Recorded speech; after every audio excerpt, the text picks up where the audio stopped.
Hey everyone, I wanted to do a video. Maybe a lot of people probably might not care about the subject of this video, because so much is going on and where we're at in Bible prophecy. This is probably the last thing anybody really wants to hear or think about, but in something I've actually seen in the scriptures probably a long time ago, but decided to look into it this morning, and I'm convinced that there is some insight here. We could have some discernment into the far future of our prophetic history. Now, I want to refer you to Revelation chapter 20, and this is just, in layman's terms, the simplest layout we could see of God's timeline for the millennial reign and what happens after the millennial reign.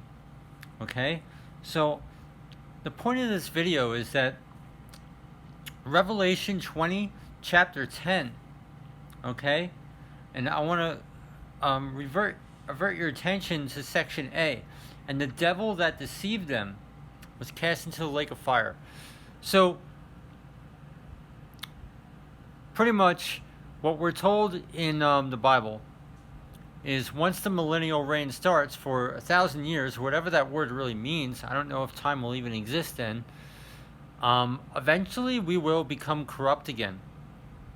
And we will be deceived by the devil.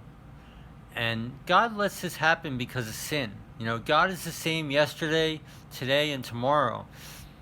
And God uses the devil as a tool of refinement and testing and correction.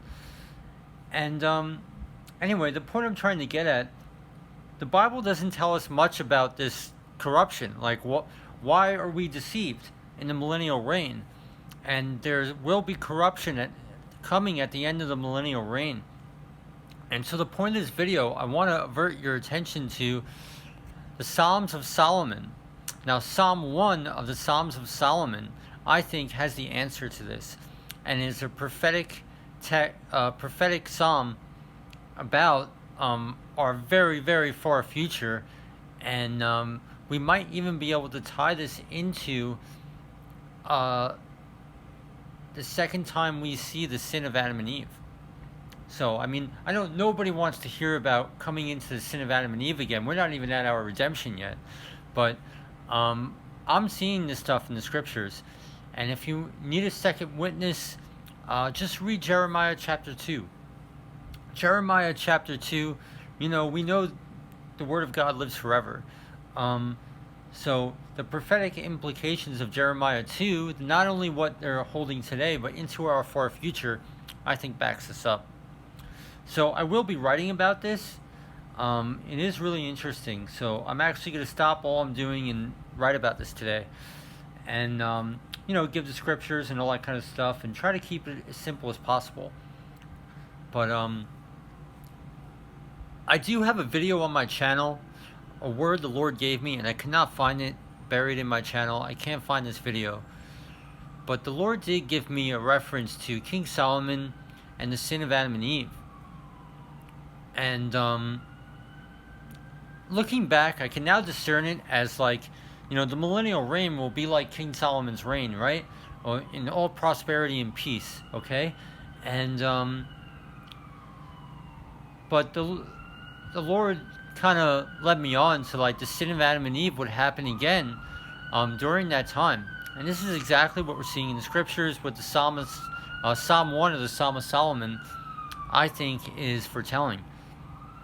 And I cried out to the Lord, is there any way to stop this? You know, stop this corruption? Is there any way not to do this? And the word the Lord gave me is, without sin, without corruption, God is dead to us. Then we don't need him anymore. And he can't have a relationship with us. So that was a really beautiful thought I'd like to leave you all with, besides giving all this depressing information. But I will be writing about this. I pray, God willing, I could just finish this article, bang it out today, done. And but it is really interesting.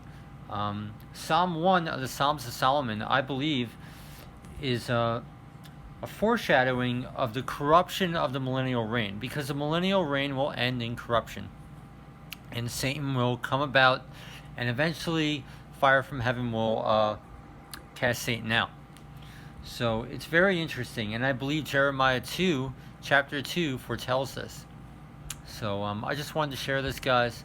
What's whispered in our ear, we're to shout from the rooftops. I know this is like the last thing anybody probably is thinking about or wanting to care about. Like, who wants to hear about the second coming of the sin of Adam and Eve when we haven't even been redeemed yet from the first time around? So this is far in our future, but I'm seeing this stuff in the scriptures.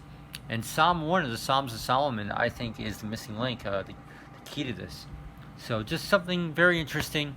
All right, God bless you. Thank you for listening.